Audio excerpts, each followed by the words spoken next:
जिन लोगों ने अल्लाह के रूबरू हाजिर होने को झूठ समझा वो घाटे में आ गए, यहां तक कि जब उन पर क़यामत नागहां आ मौजूद होगी तो बोल उठेंगे कि हाय उस कोताही पर अफसोस है जो हमने क़यामत के बारे में की। और वो अपने अमाल के बोझ अपनी पीठों पर उठाए हुए होंगे। देखो जो बोझ ये उठा रहे हैं बहुत बुरा है, और दुनिया की जिंदगी तो एक खेल और मशगला है, और बहुत अच्छा घर तो आखिरत का घर है, यानी उनके लिए जो अल्लाह से डरते हैं। क्या तुम समझते नहीं? हमको मालूम है ए नबी कि इन काफिरों की बातें तुम्हें रंज पहुंचाती हैं, मगर ये तुम्हारी तकजीब नहीं करते बल्कि जालिम अल्लाह की आयतों से इनकार करते हैं। और तुमसे पहले भी पैगंबर झुटलाए जाते रहे तो वो तकजीब और ईजा पर सब्र करते रहे, यहां तक कि उनके पास हमारी मदद पहुंचती रही, और अल्लाह की बातों को कोई भी बदलने वाला नहीं। और तुमको पैगंबरों के अहवाल की खबरें पहुंच चुकी हैं तो तुम भी सब्र से काम लो।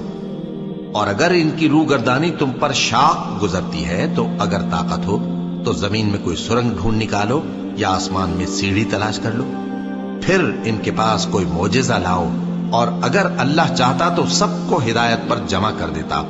बस तुम हरगिज नादानों में न होना।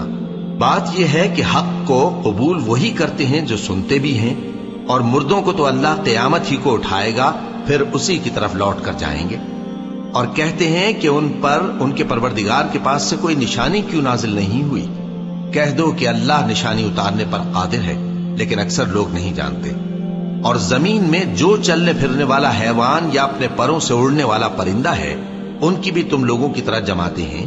हमने किताब यानी लौहे महफूज में किसी चीज के लिखने में कोताही नहीं की। फिर सब अपने परवरदिगार की तरफ जमा किए जाएंगे, और जिन लोगों ने हमारी आयतों को झुटलाया वो बहरे और गूंगे हैं, इसके अलावा अंधेरों में पड़े हुए हैं। जिसको अल्लाह चाहे गुमराह रहने दे और जिसे चाहे सीधे रास्ते पर चला दे।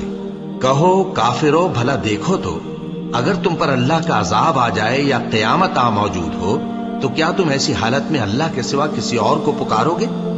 अगर सच्चे हो तो बताओ।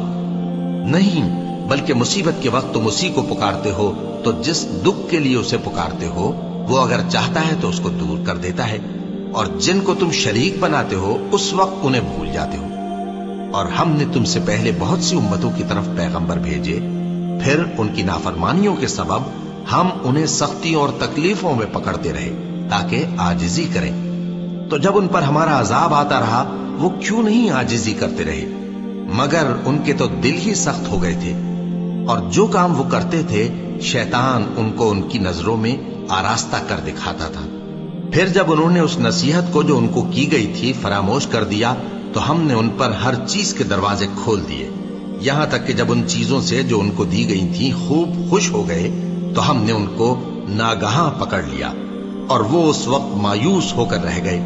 गरज जालिम लोगों की जड़ काट दी गई, और सब तारीफ अल्लाह रब्बुल आलमीन ही के लिए है।